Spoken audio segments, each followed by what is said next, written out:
little bit. I can see that. As, here we go. Malrang hit level 6, and Faker missed everything. There you go, first blood. Valkyried into the wall and then flashed into the bush. There was a ward there, so that was a little bit embarrassing. But you can see Kellin, he missed his binding, took an insane amount of damage from the Lucian. But after getting that kill, Jin just come over and say, thank you very much, this is our dragon now. He tries to not flash, and then he realizes that he's just been, you know, a little bit too steady on the trigger finger, and he has no escape route and dies. You can see also that they were highlighting that Grace was staying a little bit far away from that one. Very passive defensive, maybe even out of range. But I'm going to have to hold that thought here as Lindarang has to flash away from this one, and that's about as easy a kill as you can ask for. Riven-esque and just pushing out the wave and get away. And worst comes to worst, if that damn pesky jungler's camping, here we go again. I'll get out. Now he doesn't even have ult. He doesn't even have ult. He's almost dead. Yeah. Look at Malrang. He's like, yeah, what did you expect? All of them high value would be a lot to give over to Jin. Looking for a catch in mid-lane. Root's Root low. taking a ton of damage, has to blow that ultimate. And now we get the knock up here onto Malrang, who has to go golden. And the flash on in. They're looking to burst down this guy as Clid is going to bite the dust.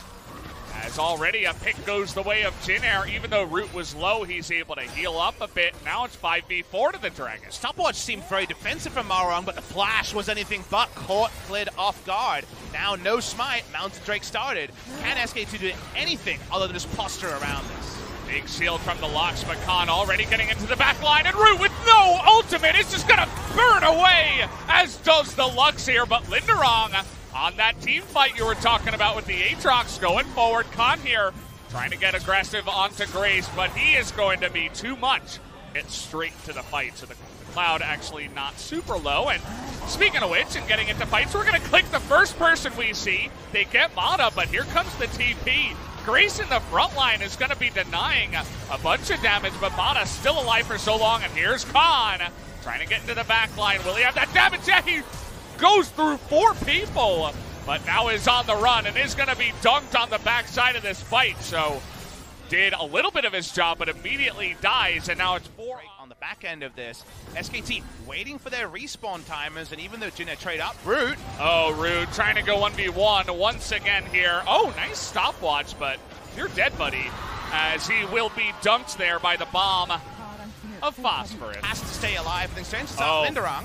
We're cutting it short here as Lindarang is trying to be hunted down here from Clid, is going to get on top of him, and one more swipe means that the shutdown area. But these are the plays you want to make. Sadly for Lindarang, he thinks he's fine, and he very clearly is not, because this is Black Cleaver on the Rek'Sai, and this is Lindarang playing like it's old Aatrox.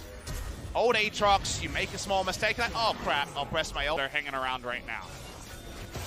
Trying to click on the right thing. There's Malrang. Okay, Malrang once again just blow up the Nautilus and go from there. That seems to be the strategy, but Grace, he's got something else to say as now Khan, take a look at him in the back line, but doesn't find his man here, does a ton of damage, and will go into the Zhonya's, but is not enough to stay alive. And now take a look at Lindarang, finally getting that Aatrox value, takes down one, has the healing, and this guy just doesn't die, as finally will be able to make that Bloodwell work for him. But Faker now with the red buff going forward, trying to burst down Root. He's gonna not be able to go down, and now it's the Teddy show going 1 by 1.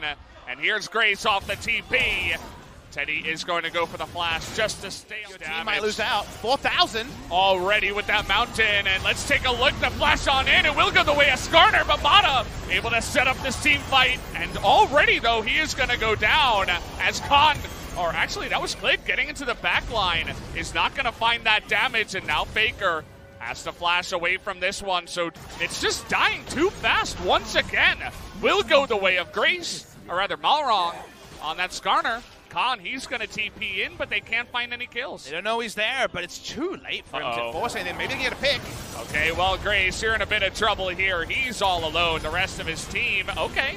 Going to go into ult, into Zhonya's, but he's still going to go down.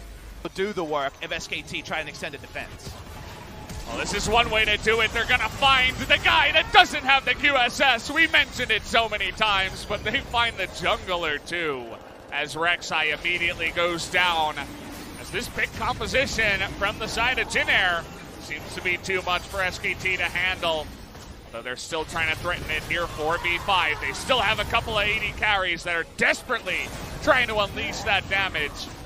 Not really finding the angle as the lanes are pushing in. Faker's gonna go down! Root just gonna assassinate him on the front line. Gets knocked up, and everybody else on the side of SKT will not be able to have enough as double kill comes in. TPs are coming in, and we are going to game number 3.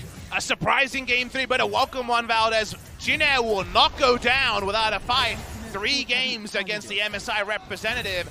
Malrang stops Teddy, and Teddy's going to have to deal with a 3rd game against his old org. Wow, definitely not a result we were expecting, especially after Jinair kind of threw that one away in game